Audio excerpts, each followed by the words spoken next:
Hello लोगोफोर सिगां आंनि गोसो गोरबोनिफ्राय अननाय खुलुमनाय सिबिनायखौ गासिबो नोंथांमोननो जासिहरग्रोबाय। दा दिनै आङो मोनसे फिसा आपडेट लानानै फैलायबाय लोगोफोर, नोंथांमोना जोबजासे नायलांदो अब्लानो बुजिगोन। आरो आङो जाय आपडेटखौ लानानै फैदों बेखौ नोंथांमोना एसेबाबो थाम्बनेलाव नायनानै मिन्थिखाबाय जानांगौ। दा बेनो जाहैबाय मैयाहाय जायनाखि जोंनि बर' आइजोफ्रा UPPL खौ नागारनानै लैहोर फैनानै BPF हान्जायाव जइन जाफैदों।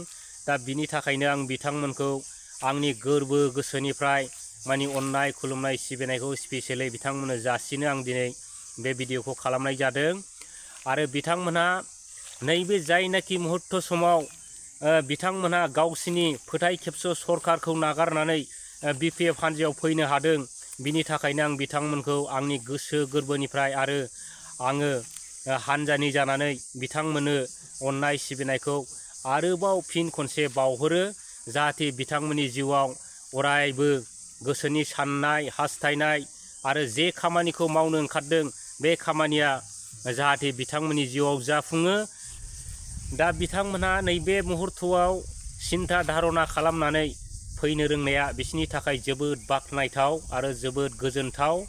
मानो होननानै बुङोबा जोंहा दिनै BTC आव मा दङ, मोनखानाय जेनाखि मोनथायफोर बेफोरबो दिनैहाय सानफा एफा गोमालांनो हमदों। दा बिथांमोनहा बेफोरखौनो थगायो, बिराद गिदिर लेक्सार होगासिनो दङ। दिनैहाय जोङो ओरैबायदि मावदों, ओरैबायदि डेभेलप खालामदों, ओरैबायदि खालामगासिनो दं, माखासे समनि उनाव ओरैबायदि मावगोन होननानै बिराद माने गिदिर बिथांमोनहा बर' रायजो राजाफोरनि गेजेराव खोथा होयो। दा बेफोरखौ बर' रायजो राजाफ्रा खायसे जायफोर बुजिनो रोङै बिथांमोना नंगौ सानो, आरो जाय बिथांमोना बुजिनो गोरों सिन्था धारना खालामनो गोरों बे बिथांमोना खिन्थु बिसिनि दिनै थगायनाय फोलानाय बेफोर रावखौ गासिबो हमनो हाजोब्बाय। आरो बेखायनो दिनैहाय एफा बुरजा 80 जन बर' आइजो जायनाखि सेल्फ हेल्प ग्रुपनि बिथांमोना नङाब्ला दिनै मानो लोब फैनानै BPF हान्जायाव जइन जाफैदों। बेफोर बिराद सिन्था खालामनांगौ दरखार गोनांथार। बेफोरो दिनै बिथांमोन मानि UPPL सरकारा दिनैहाय सेल्फ हेल्प ग्रुपखौ लानानै दिनै बेसेबां राजनिति खालामबावनो, राजनिति खालामनायावनो दिनैहाय बिथांमोनहा हमनो हाजाजोब्बाय, मानि गाज्रि मोनजाजोब्बाय। BPF हान्जानि जायफोर मा होनो सेल्फ हेल्प ग्रुपआव मावथिफोर दं बिथांमोनहा बेखौ गावसिनाव सारान्डार जायाबा थाखा फैसा होआ, बेफोरखौ अनेक गोबावनिफ्रायनो नुबोगासिनो दं आरो खोनागासिनो दं। आरो बिथांमोनहा जायफोर सेल्फ हेल्प ग्रुपआव मानि BPF हान्जानि सापर्टार थायो, बै सेल्फ हेल्प ग्रुपनो बिथांमोनहा चेकबो राना, आरो चेक रानबाबो बिथांमोनहा थाखा फैसा सोआ। बेखौ जोङो दिनै अनेक बार नुबोगासिनो दं। दा बेखौ दिनैहाय जोंनि बर' आइजोफ्रा सेल्फ हेल्प ग्रुपनि बर' आइजो माहारिफ्रा हमनो हाबाय। दिनै बेफोरबायदि थगायनायफोरनि थाखायनो दिनै मालाबा बर' जाथिया धंस जानो थांगासिनो दं होननानै बिथांमोना दिनै बिथांमोननि जायनाखि मा होनो खैसार, बे खैसारफोरखौ दिनै हमनो हाजोब्बाय। नंखायनो दिनैहाय मा होनो लोब फैनानै बिथांमोना BPF हान्जायावनो जइन जाफैबाय। दा जोबोद मोजां गोजोनथाव।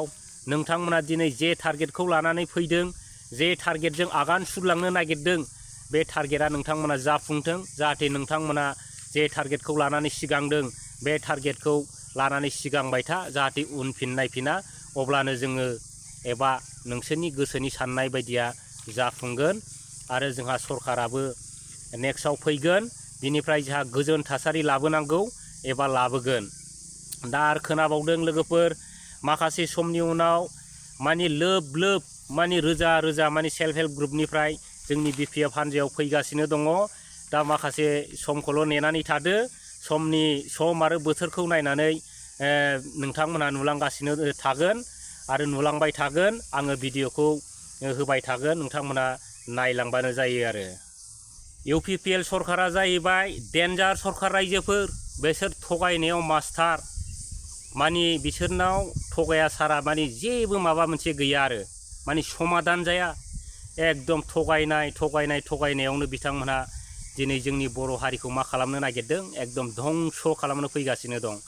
जाय बिथांमोनहा बिसोरनि टारगेट बिसोरनि साननायफोरखौ हमनो हायाखै दिनैसिम बिथांमोनहाबो मालाबा मा जागोन बिसोरनि बायदि सोलिबाय थायोबा बिथांमोननि इयुन जायनाखि इयुन नेक्स्ट जेनेरेसनफ्राबो खोमसियाव आगान सुरगोन होननानै आं सानो लोगोफोर। दा बिथांमोनहा दिनै जाथिनि फारसे जोंनि बर' जाथिनि फारसे जोंनि हारि माहारिनि फारसे बिटिसिनि फारसे बिथांमोनहा जेबो सिन्था खालामनो रोङा। मानो होननानै बुङोब्ला बिथांमोनहा खालि सिन्था खालामो धोन दौलत थाखा फैसा गावनि गादि बिथांमोनहा बेफोरनि फारसेल' सिन्था खालामो। ओजोंहाय जोंनि हारिया मा जालांगासिनो दं मा जानो थांगासिनो दङ जोंनि हारिया सोरजों माबायदि नासयजानो थांगासिनो दं बेफोरखौ बिथांमोनहा दिनैसिम सिन्था खालामनो रोङा आरो माने सिन्था खालामबाबो बिसोरनाव ओरैबायदि अहंखार माने बिसोरनो जाथिनि फारसे जेखि जाया बिसोरनाव गना गैया। बिथांमोनहा दिनै बुजिनानैबो बुजियै बायदि थादों जायनाखि बिथांमोनहा दिनैहाय नङै खोथाफोरखौनो फोलानो गोनां जादों गावनि गादिनि थाखाय गावनि थाखा फैसानि लबनि थाखाय। दिनै जोंनि बर' रायजो राजाफ्रा दिनै बेसेबां बै समाव आन्दलनाव बेसेबां जोंनि बिर जोहोलावफ्रा हारिनि थाखाय जोंनि मोन्थायनि थाखाय जिउ होबोदोंमोन। रोजा रोजा बर' आइजोफ्रा जिनाहारि खालामजादोंमोन। दिनै बिथांमोनहा बेफोरखौ गोसोआव गैया। बै समनि आन्दलनफोरखौ बिथांमोनहा गोसोआव गैया। दिनै गावनि गादि मोननायखाय गाव थाखा फैसानि सायाव उन्दुनायखाय बिथांमोनहा दिनै बर' जाथिनि नांनाय मानि गासिबो बावलांजोब्बाय। होमबा बेफोर मा जानांगौ? दा आं बेखायनो खावलायनो लुबैदों जाय बिथांमोनहा दिनै लैहोर फैदों सिन्था धारना खालामनानै फैनो रोंदों बिसोर बिराद मोजां जादों। जाहाथे नोंथांमोनहा इयुनाव मोजां खामानि मावलांबाय था आरो अरायबो सैथोजों सलि आरो नोंथांमोनहा जोंनि बिमा माहारिफ्रा बर' आइजोफ्रा जेरै माने जोंनि गावनि हारिमुखौ लाखिनायाव माने आइजोफ्रा गावनि सिनायथिजों गावनि हारिखौ फोथांनानै लाखिनो हायो। थिग बिदिनो जोंनि बर' आइजोफ्रा नैबे बिटिसिखौ माने एकदम रैखा खालामनो होननानै माने अन्थाइफोर बायदि गसंनानै जाहाथे जोंनि बिटिसिखौ अरायबो माने लाखिनो हायो जाहाथे मालायनि आखायाव थाङा बेखौ जाहाथे नोजोर होनानै नोंसोर आइमोनहा बा बर' आइजोफ्रा माने जोंनि बर' आइजोफ्रा जाहाथे बेखौ माने मावलांनो हायो आं बेखौनो आसा खालामो। माखासे समनि उनाव जोंनि बिटिसिनि बर' रायजो राजा आरो गुबुन हारि माहारिनि मानसिफ्रा दिनै बिथांमोननि मावनायखौ नुबाय बबे लामाजों थांगासिनो दङ जों दिनै बबेजों नासयजागासिनो दङ। दा बेखायनो दिनै बिटिसिनि समग्र बर' रायजो राजा आरो हारि माहारिफ्रा दिनै सिरि मोनबाय। सिरि मोननानै बिथांमोनहा ओरैबायदि जाबाय माने बेखौ मा होनो फैगोन समफ्राव बिथांमोननि मावनायनि जायनाखि फिथाइ बे फिथाइखौ बिथांमोनहा होनो थांगासिनो दङ। बेनो जाहैबाय बिथांमोनहा फैगौ समफ्राव MP इलेक्शनानो जा बिटिसि इलेक्शनानो जा बिथांमोनहा जिन्दगियावबो देरहानो हाला। रायजोफोर नोंथांमोनहा भिडिअखौ नायलांबाय था। बिथांमोनहा जोंनि बिटिसिखौ लाखिनो थाखाय सार अन्थाइ बारहुंखा जेसेबांखि साइक्लनानो फैया मानो जेसेबांखि खैफोद आफोदानो फैया मानो बिथांमोनहा बेफोरखौ गासिबो नासयनानै जाहाथे जोंनि बिटिसिखौ बासायनायाव माने रैखा खालामनायाव दिदोम थरसे अन्थाइफोर बायदि गसंनानै थायो। दा बिथांमोनखौ आङो आंनि गोसो गोरबोनिफ्राय आरोबाव फिन खावलायहरबाय। लोगोफोर दा दिनैहाय आङो भिडिअआ बेखिनिल' लाना फैबाय। लोगोफोर भिडिअआथ' दिनैहाय गुसुं जाबाय। दा नोंथांमोनहा नायलांदो आङो माखासे जायनाखि बिथांमोनहा दिनैनि दिनाव एबा मैयानि दिनाव जायनाखि सेल्फ हेल्प ग्रुपनिफ्राय लैहोर फैदों आङो बिनि भिडिअखौ होनो थांगासिनो दं। लोगोफोर नोंथांमोनहा नायलांबानो जाबाय। थेंक इउ लोगोफोर। गतिके ৭৫,০০০ सायाव जोंनि रायजो राजाया बिराद गोसो गैलिया।